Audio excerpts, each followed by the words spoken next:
Hi everyone. So the Chinese market is going to a $10 trillion valuation, whilst the rest of us are in lockdown. What the heck's going on? Well, you can see from here that whilst it is going back to the levels it was in 2015, depends how you measure it. Depends on the measurements, and it is getting not just analysts worried, but it seems to get the Chinese government somewhat worried as well. One of the things I want to show you here is this. China's real yield, blue, rose before 2020's SI 300 white rally. So what's that telling us? Well, that gives us some idea that it is from the liquidity, the amount of money pouring in to the market, and that gives us some idea of what might happen in Western markets as well.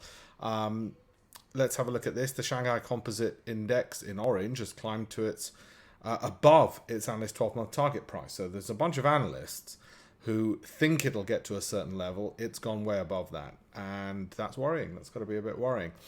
What does this all tell us? Well, it tells us that maybe Western markets too will end up following what's just happened with China, some kind of ridiculous peaks, only to outstrip what analysts are forecasting.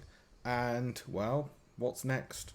You can guess, can't you? We're likely to go south after that. Well, in the Western markets, we're not quite at the kind of heady heights of China, I don't think, on various measures.